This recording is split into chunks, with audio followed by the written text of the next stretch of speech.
Good morning. We're going to try that one more time. Good morning. Thank you. I would like to say welcome. I extend a very warm Tommy welcome to all of you. My name is Linda Bachman-Terry, and I'm the Dean of Students at St. Thomas. And I get the opportunity to start us off today. Today is a day that has been planned for quite some time. It's a collaboration among several departments on campus: academic affairs, student affairs, and enrollment services. And the day is packed with opportunities for you, both students and parents and families, opportunities to help you become better acclimated to St. Thomas, and opportunities to help you make a strong transition to your first year of college. So I would like to start by introducing Father Eric Rutten, who will welcome everyone with a prayer this morning. So Father Rutten. Good morning, everyone. I suspect you all have maybe different reasons for being here at the university, different hopes and dreams. Maybe some are excited, maybe some a little nervous. But in all these cases, we believe that somehow this is part of divine providence, is somehow God's plan. In the mix of all these personalities and these people, that sparks happen, that something happens in our lives. And that's a holy thing. So as we begin your time here at the university, I'd like us to begin in prayer. God of love, you surround us with the beauty and the mysteries of life. In your providence, you have called us together here at the University of St. Thomas. When there are so many places we could be, you have gathered us together here. We give you thanks for the gift of this day, for new opportunities to grow and develop in mind, body, and spirit. We thank you for the gift of each and every one of these new students. We are blessed by their presence, and we ask you to bless them as they begin this new adventure in their lives. Send your Spirit in a special way upon them. Guide them each and every day. Fill them with your wisdom and give them always a desire for the splendor of truth and for charity of heart. Grant that their time here at the University of St. Thomas may deepen and enrich them. We also ask that you bless their family and friends. Keep us always connected and united in love. We also ask you to send your Spirit to be with all of us so that together we may truly be a community of support and learning for one another. Amen. Next to welcome you is our president, Dr. Julie Sullivan, and she'll welcome us by video.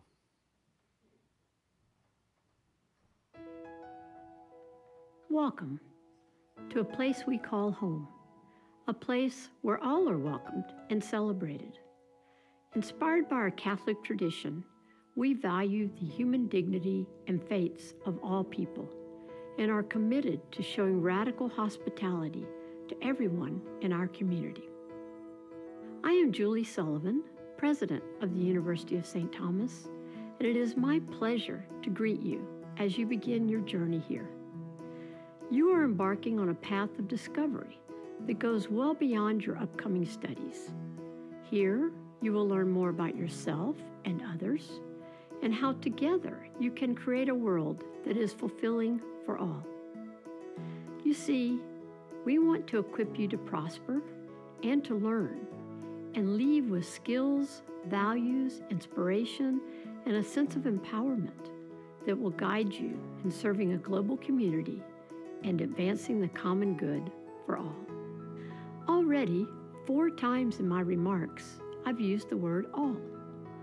In fact, that simple 3-letter word all should tell you volumes about who and what St. Thomas is and what kind of graduates we seek to produce.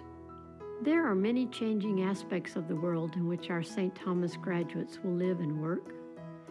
It will be even more global, more diverse, more interconnected, and more influenced by technology than today. We want St. Thomas graduates to nurture values of diversity, inclusion, and social justice. We want our graduates to become the culturally competent and distinguished leaders of tomorrow, regardless of profession. So, prepare to be transformed in your St. Thomas journey. In your time here, you will meet new people, acquire new skills, and leave with a new ability to think critically and act wisely to ultimately improve our world for all. Welcome to the University of St. Thomas.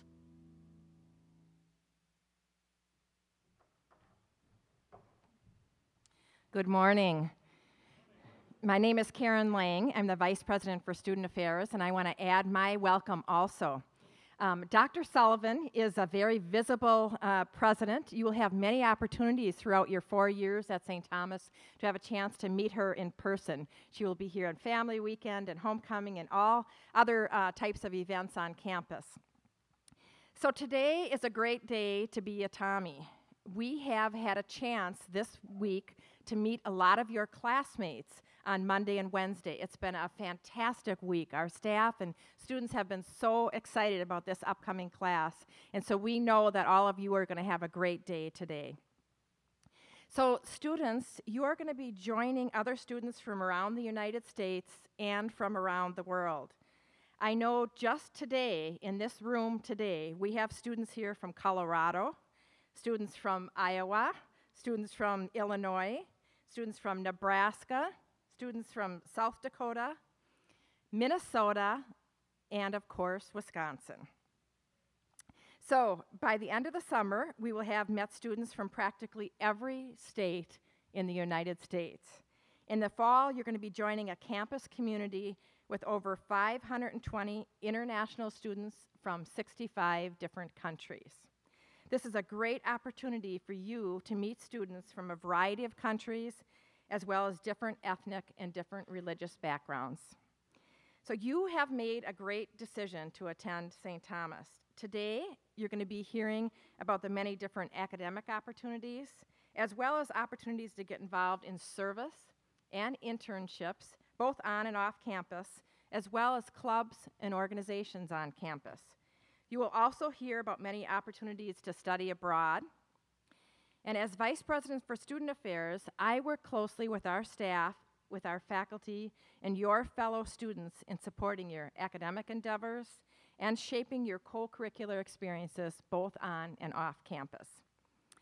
So a very important part of St. Thomas, an important part of orientation, is communication and connecting. And I know you're a great crowd already. We heard you connecting this morning. I saw you connecting with people at your table. But what I'm going to ask you to do for the next 2 minutes is, students, I'm going to ask you to stand and meet another student from a different table near you and just tell them why you're excited about coming to St. Thomas. And guests and family members, I would like you to do the same thing, just to meet another guest or family member from a table near you and just ask them why they're excited about their student being here.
Thank you.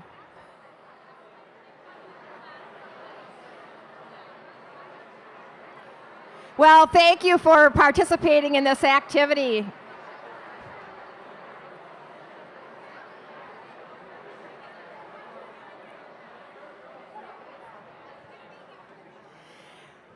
Well, this was your first test at St. Thomas, and you all got an A.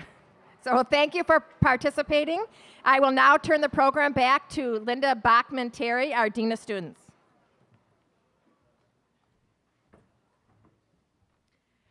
So I'm just going to take a couple of minutes to go over some logistics of the day, all right? And this morning, students, parents, family, and guests, you will all be together in this space for about an hour. And then students will be going to some different locations on campus. Parents will stay here throughout the day. You will all rejoin together just before lunch, all right? And if you look on the back of your name tags, you will see a full schedule for the day. So it tells you what sessions you should be going to and what the locations are for each session.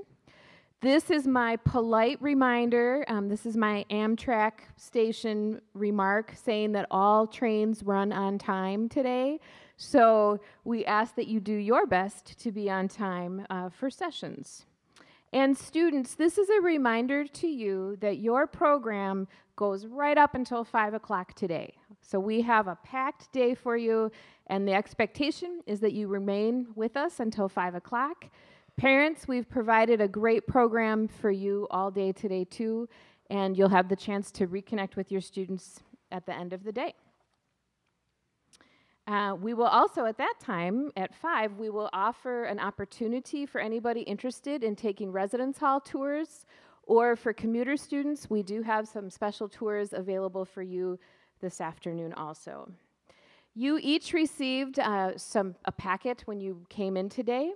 Parents, you received a parent planner, and that parent planner has most of the resources that you will hear about throughout the day today. It also has a section at the back for notes, so we encourage you to take any notes you may want in the back. Students, you also received a student planner, and I would encourage you to put that somewhere very accessible and make sure you bring that back with you in the fall for the beginning of the semester. You will actively use that student planner throughout the academic year. You all, when you received your name tags, you have a purple lanyard. The lanyards are for you to keep, but we do ask you to turn in the plastic name tag sleeves at the end of the day. And this is just a little notification that the Tommy Campus store in this building is open till 6 today, and there is a special discount on St. Thomas apparel if you need to add some more purple to your wardrobe. Textbooks will be available in August, so today is not the day for textbooks, all right? So I would like to take a moment and introduce you to the leadership team that has been very hard at work planning your orientation day today. So first I'd like to introduce Dr. Josh Hangemule. Josh is our Assistant Dean of Students. He has many responsibilities at the university, but among them are orientation and retention efforts. I'd also like to introduce our 2 orientation interns, and they are Jasmine Jackson over here and Vito Soro. Both are recent St. Thomas graduates and have been working with us since January to plan this day. And our orientation graduate assistant is Lydia Yankee. Lydia is a graduate of Hamlin University, nearby Hamlin University, and is joining us at St. Thomas to begin our Master of Arts in Student Leadership this fall semester. Please feel free throughout the day to approach our orientation staff with any questions whatsoever that you may have or with feedback. And in case you can't find one of our staff, I think you'll find us all pretty visible today, but if you can't find someone and you want to text a question, we do have 2 phone numbers, one for students, one for parents. You might want to jot those phone numbers down. And at any point during the day, feel free to text a question, and we will respond as quickly as we are able to. All right? We have 2 sessions planned this morning. In the first session, Our Associate Vice President for Undergraduate Studies, Dr. Wendy Wyatt, will lay out the unique value of an education at St. Thomas. Second, we will receive a brief introduction to the Tommy experience by our orientation leaders, who you've met on your way in this morning. So for now, I would like to turn it over to Dr. Wendy Wyatt.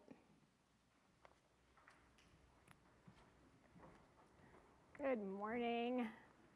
Where's my Colorado student? Lewis Palmer High School, class of 1987. Nice to meet you. It's really lovely to see everyone here, people from all over the place. You know, today is a special kind of welcome because, as President Sullivan says in her video, this is the day where we welcome you all home. For the next 4 years, you're going to be part of an incredibly special community of scholars. Now, all of you are going to have your own individual identities while you're here. We'll have student leaders, student workers, student performers, student journalists, student ambassadors, activists, athletes. But every one of you, every single one of you, will also be a scholar.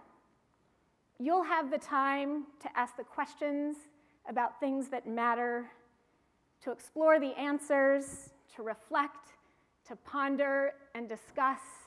This is really a true gift, and I invite you to jump in with both feet. So what are we working toward in this community of scholars? I know there's a lot on this slide. It's actually our learning outcomes that we have for all of our students, and they're embedded within our university's mission statement. So I want to focus on the on the bullet points that help define what we think it means to think critically, act wisely, and work skillfully. For us, thinking critically means you'll develop knowledge that is integrated. You'll engage in reasoning and critical thinking across disciplines, and will foster your creativity and your curiosity. Acting wisely means you'll continue to develop a strong sense of self and an ethical compass. It means you'll apply global and diverse lenses to issues and challenges, and you'll opt in meaningful ways. And to work skillfully will give you both broad and deep skills. You'll be able to communicate effectively, and you'll be prepared to work with others. You'll be adaptable to meet ever-changing demands, and you'll have practice in the kind of leadership that helps move ideas forward. So all of that is a little abstract. Let's get more concrete. I like to view your time at St. Thomas as a three-legged stool that you'll build over the years that you're here. And all of those legs are essential. As you know, if you pull away one leg from a three-legged stool, it's going to topple over, so you need all three. The first leg of the stool is your core courses. The second, your major courses. And the third, your elective and your minor courses. So I want to spend just a couple of minutes talking about each of those. The first leg, as I said, is our core curriculum, the courses and the areas of study that are shared by all of our undergraduate students. Here you get to take courses in 9 key areas, all of which are truly essential to understanding the world and the human experience. This is where you get broad exposure to different disciplinary lenses, to different ways of knowing. And then you get the chance to apply those lenses to the issues and challenges of the day. It's here where you become more than an engineer or a business person, a social worker or a journalist. And it's here where you get to try out being a scholar through the perspective of key disciplines in the liberal arts. So that's the core. The second leg of the stool is your major. This is where you add another lens, a specialized lens. This is where you take a deep dive and become an expert in more than 100 fields. This is where you start to call yourself a particular kind of scholar. Now, some of you may know what that major is going to be right now. That's fine. That's terrific. Some of you may think you know, but once you get here and you start experiencing courses, you'll change your mind. Any family members in the room who changed their mind? It happens. That's fine too. Some of you may not have the slightest clue what you want to major in. Believe me, that's fine too. College is all about figuring that out. The final leg of the stool is your elective courses or courses in a minor. Maybe for some of you, you'll have a double major. Now, I will say that the number of elective courses you have will depend on what your major is. Some students get more elective courses, some students get fewer, but everyone gets some courses. We're going to tell you what you need to fulfill your core curriculum and your major. For this third leg of the stool, it's up to you. It's your chance to explore. So as you begin to construct these three legs of the stool, you'll start to see the connections, the interrelatedness of knowledge. You'll also start to see how big issues can't be tackled, big problems can't be solved without an interdisciplinary perspective, without coming at things through multiple lenses. So I want to give you 3 examples that illustrate this idea of connections and analyzing issues through multiple lenses using 3 sample fall schedules. So here's my method. I picked what I see as 3 important and challenging issues of the day, and I found photos that represented those issues, and I sent them out all over campus. I asked faculty members to describe how they might approach the issues through the lens of their own discipline. So, when you get your fall schedule later today, and every student in the room will get a fall schedule later today, it may look something like this. This is a typical schedule for someone who may be interested in neuroscience. Now imagine you're particularly interested in the issue of urbanization, in the movement of people all around the world to urban areas, and in the growth of megacities that are authentically global environments. So you're a neuroscience major. You're going to take English, chemistry, biology, and psychology in your fall semester, and you're interested in urbanization and megacities. This is Tokyo, one of many megacities around the world. Here's how our 4 professors would analyze or would come at this issue. From English, Dr. Amy Muse says, it's estimated that by the year 2050, 7 out of 10 people in the world will be living in megacities. Many of the imaginative visions in novels, films, and video games depict zombie apocalypses in such places. But let's think about this realistically. Will we become different human beings? From chemistry, Dr. Tom Ippoliti says, look at the extraordinary amount of light being emitted in Tokyo. It takes a tremendous amount of energy to produce that much light. A chemist would think, how could I produce that light more efficiently? Eventually, most energy will come from the clean combustion of hydrogen and oxygen to form water. Inventing new catalysts for this process is a significant goal of many chemists. From biology, Dr. Jill Mansky asks, how might understanding of biology allow us to build better, healthier cities in terms of energy options, urban food access, access to health care? Dr. Mansky says she talks about globalization a lot when she talks about infectious disease. Everything is just one plane trip away. How does that impact our approaches? And from psychology, Dr. Tanya Bach asks, how do we create a strong sense of inclusive connectedness in densely populated communities? In those communities, what features of this urban environment are triggers for mental health problems? And how can we redesign the environment to eliminate or reduce these triggers?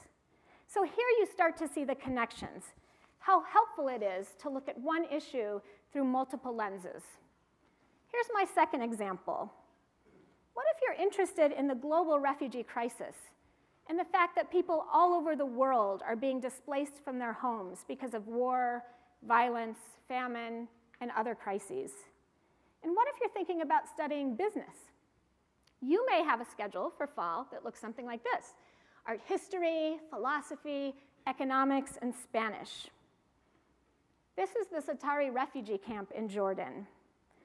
From art history, Dr. Victoria Young, who's an architectural historian, says, I would explore how we can provide shelter quickly and efficiently for refugees, while also honoring the vernacular architectural sensibilities of a particular region. So how do we make refugee camps feel more like home for the people who have been displaced?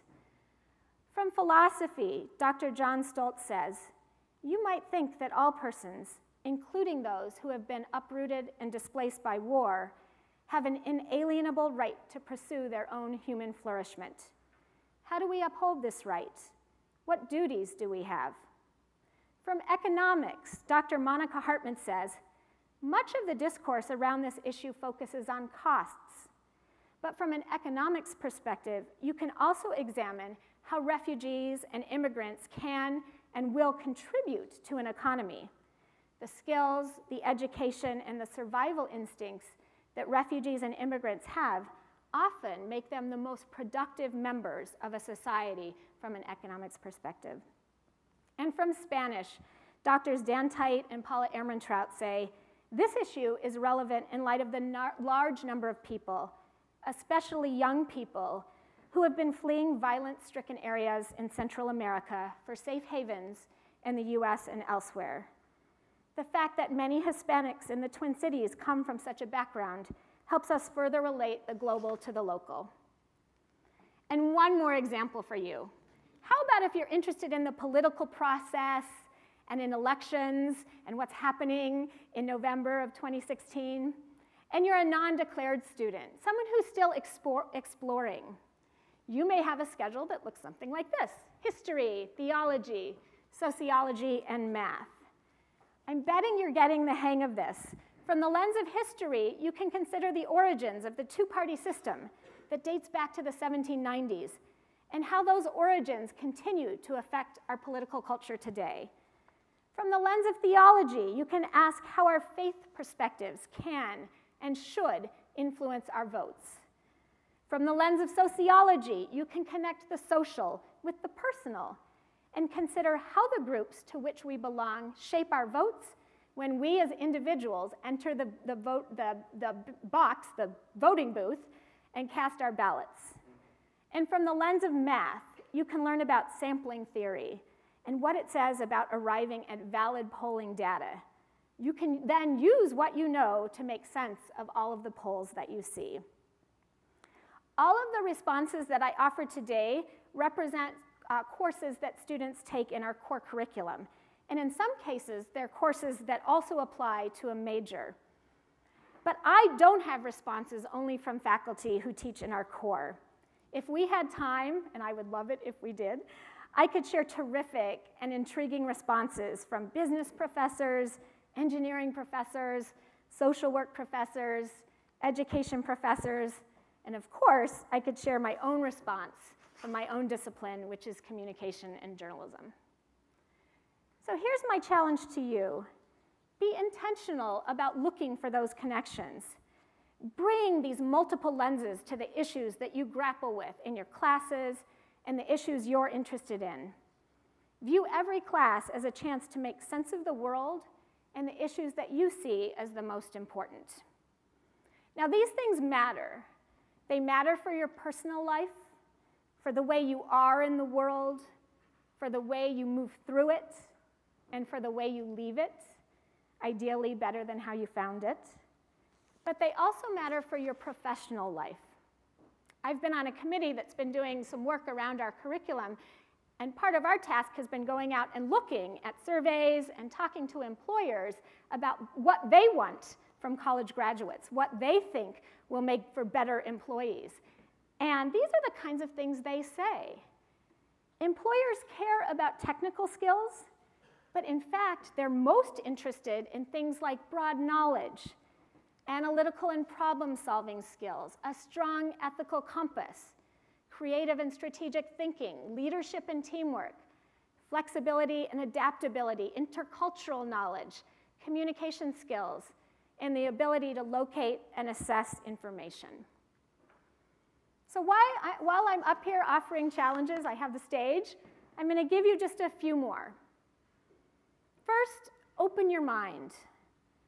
This is your chance to have worldview expanding experiences. You're going to be surrounded by people with a whole range of knowledge bases, skill sets, and beliefs. Don't pass this by. As one of my philosopher mentors, John Dewey, said, "It is only by subjecting our preferences and projects to the test of debate that we come to understand what we know and what we still need to learn." I love this quote. I put it on every syllabus for every class I teach. Next, take full advantage.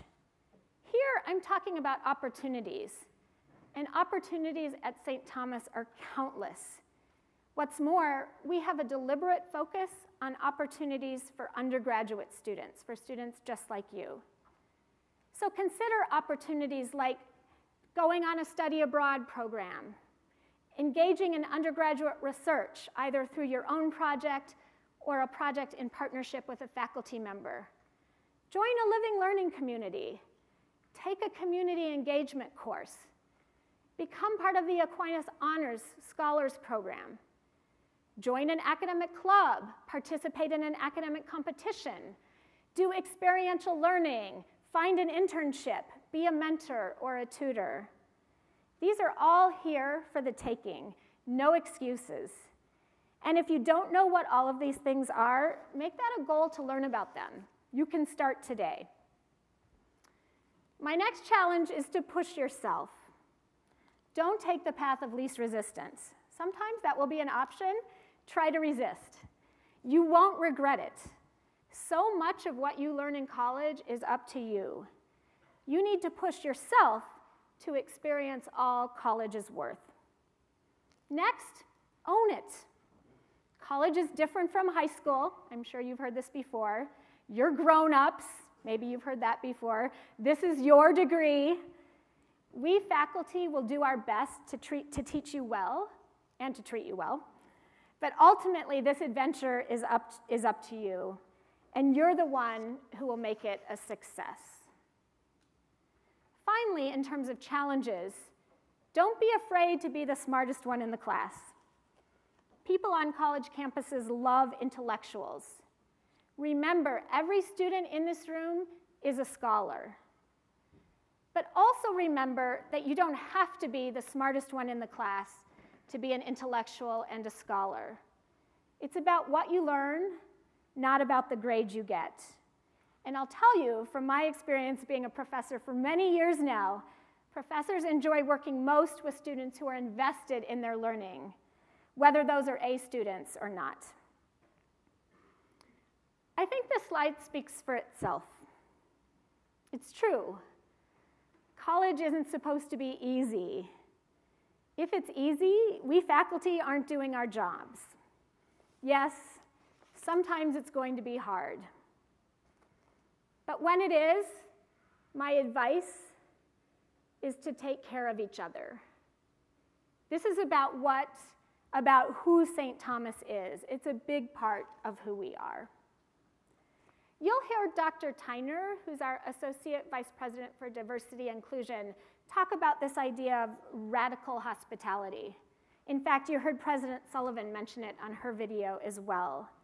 Radical hospitality is where we treat one another in ways that show we truly care, that we're all equally important members of this community, that we support one another, that we celebrate each other's successes, and that we help each other up if we stumble. I'd ask you to make a silent pledge to yourself right now that you're going to do this. Our community really depends on it. And I think this is especially relevant in light of all of the events we've seen in the Twin Cities in the last week, in the nation in the last week, and in the world in the last week. So, this is my final slide. What happens next? Today, think about taking to heart what I've said, starting right now, and all of the other things that you hear today. You've already started making new connections. Continue to do that throughout the day so that when you return to campus for move-in week, or if you're a commuter student on the first day of class, you'll have those connections already established. Begin exploring. This program is really set up to give you a chance to explore. You'll have a chance to meet with faculty members, program directors, members of our academic counseling staff, other new students, your orientation leaders, and you'll see those people, and you can ask them all of the questions that you have. If you don't have any questions, try to think about a few. That's a great way to get started. Faculty members love questions, I'll tell you that. Between today and when you return in September, do me a few favors. The first of which is take a look at the catalog. You can find it online. If you go to the St. Thomas homepage, search for undergraduate catalog, read the first part of that catalog called General Information. It's full of lots of really important academic policies. It has information about grades and deadlines and classes and how that process works. It may not be the most thrilling reading. Your course reading is going to be much more interesting, but it's really important, and you need to know about those policies. Summer's a great time to introduce yourself to them. Take some time exploring department websites. If you think you're interested in studying a particular major, jump on the website for that major. There, you can read about the major, you can look at the courses that the major offers, you can read about the faculty who teach in that department, you can read about all of the different projects and programs that happen outside of the class. You can even, once you have your schedule, you can look up your schedule and match it up with the department websites and find a picture of the faculty members you'll have in the fall, so you'll know them before they know you. Pay attention to your St. Thomas email. Follow up on requests. I know for some of you in the room, email may feel a little old school, but it really is our best way of communicating important information with you, and it is our primary way because we try, but not everything fits in 140 characters or on an Instagram photo. So do pay attention to your St. Thomas email. And then finally, enjoy the rest of your summer. Your life is about to change dramatically, and we are really thrilled to be able to be part of that. Thanks so much.